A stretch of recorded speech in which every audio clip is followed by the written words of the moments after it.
Welcome sa Dries TV. Kung interesado ka sa ganitong news, huwag kalimutang isubscribe ang ating YouTube channel. Maraming salamat! Welcome po ulit sa ating panibagong update tungkol kina Kim and Paolo Abilino. Sa bawat update natin, tatalakayin natin ang mga pinag-uusapan sa mundo ng social media tungkol kina Kim and Paolo Abilino. Kaya naman kung hindi pa po kayo nakasubscribe dito sa ating channel nako, i-click nyo na po yan and isama nyo na din ang bell button.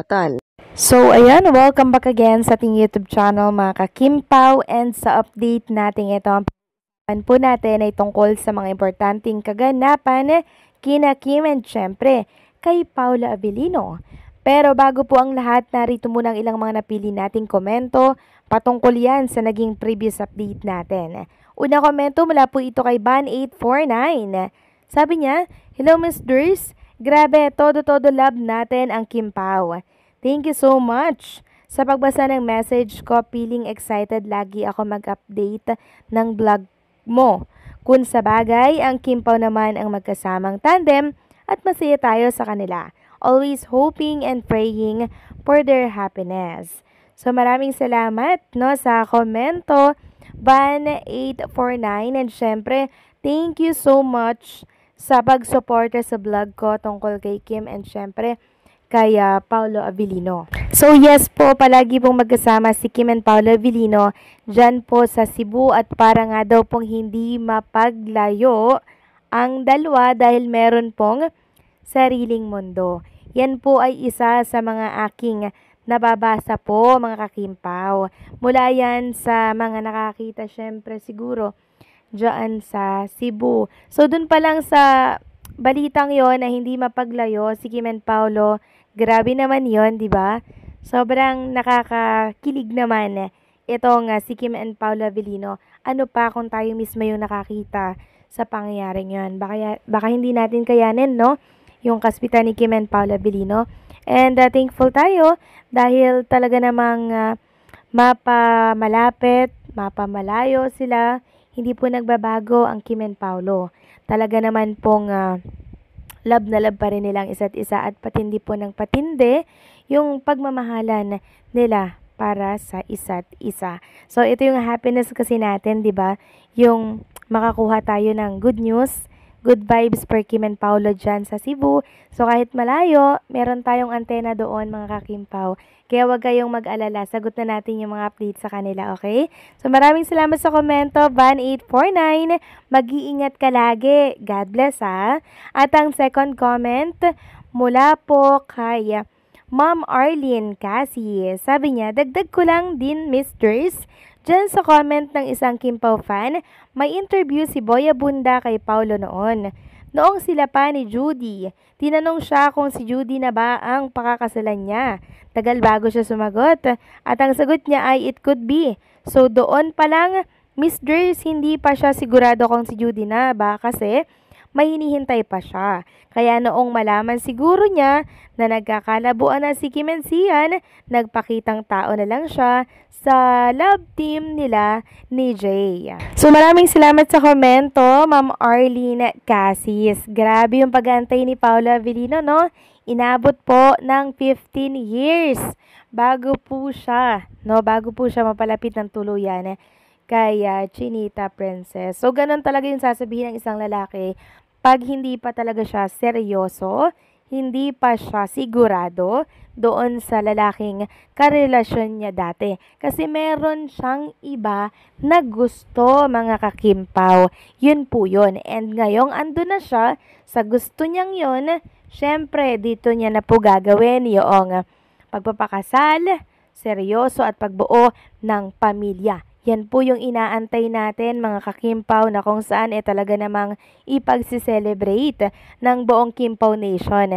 Basta, tanda ko yung magpapalit yun dyan ha. Pag nagpakasal po si Kim and Paolo, wag niyo po akong kalimutang imbitahin mga ka-Kim Pao. Charot lang po yun. Basta masaya kayo, happy na din po ako. So maraming salamat sa mga komento po ninyo. Ma'am Arlene Cassis and Ban849, mag-iingat kayo lagi. So yun na nga, pag-usapan na natin itong topic natin sa update na to. At unahin natin ang tungkol nga dito sa Linlang, na kung saan nabalitaan ko nga po na ibabalik pala ito sa telebisyon by August 4, Monday daw to Saturday. Grabe lang, di ba? Muling magigigil ang taong bayan kay Kim. And syempre, kay Paolo Abilino sa mga kaganapan dito sa Linlang. Sabi kasi ng Ola PH, ang seryeng pinanggigilan ng bayan, maghahatid uli ng gigil tuwing hapon.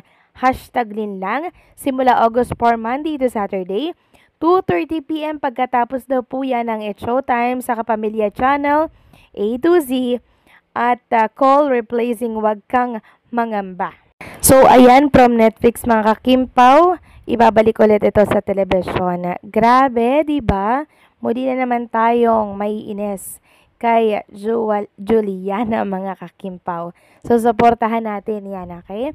Samantalang next topic naman tayo mga kakimpaw, pag-usapan natin itong nakita ko pong picture ni Kim and Paolo Abilino. So, actually, ito po'y kamay ni Chinita Princess. Hawak na hawak sa braso po ni Paolo Abilino. So, magkaibang damit mga kakimpaw, I mean, magkaiba pong araw ito ha. And alam nyo yung hawak ni Kim Chu, iisa lang talaga yung love language nila. Sobrang kapit na kapit, sobrang higpit ng yakap at pagkakahawak kay Paolo Abilino. So hawak po ito ng may karapatan mga kakimpaw. Yun bang ayaw niya ng pakawala ng isang Paolo Abilino? Kasi sa akin na to. Parang ganun yung dating sa akin mga kakimpaw na siyang nakakatuwa, nakakilig, kasi ando na talaga yung sobrang lalim na pagmamahalan nilang dalawa. At alam nyo ba mga kakimpaw, 3 to 5 months pa lang nag-antay si Chinita, itong si Paolo Abilino para sagutin po ni Chinita Princess. O, kalma lang, sagutin po para doon sa kanyang teleserye ba yun? Linlang mga kakimpaw. 3 to 5 months po inabot bago makapag-decide si Kim Cho kung tatanggapin niya ba ito pong Linlang. Sabi kasi dito ni Johnny, may tanong ako, nung time ba na to, na-pitch na sa kanya yung Linlang?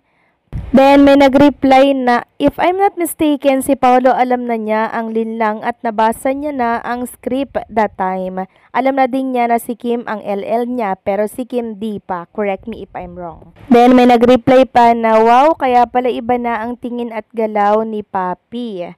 Then, meron pang nag-comment na, yes naman, months after, tsaka lang sinasabi kay Kim, tapos naghintay pa siya or sila ng 3 to 5 months ata na mag-yes si Kim bago sila mag-umpisa. At sabi pa ng isa, grabe yung 3 to 5 months na hinintay before mag-yes si Kim. Imagine, kung hindi siya mag-yes, saan kaya tayo now? Sobrang destined lahat. So, kung di siya nag-yes, mga kakimpaw, walang kimpaw na nabuo ngayon. And thank you kay Kim dahil kahit na medyo matagal, talaga naman pong nag-yes pa din siya. And ang nag-antay sa kanya ha, talagang hindi ito ibinigay sa iba. Talagang for Kim, kay Kim lang talaga yun binigay mga kakimpaw, no? Talagang inantay si Chinita Princess ng Linlang na karakter niya doon. So, nakatadhana na po talaga ata ang lahat mga kakimpaw, Kaya meron tayong sinusuportahang Kim, Pao, or Kim and Paolo Abilino. So, anong say niyo dito mga kakimpaw? Please comment down below.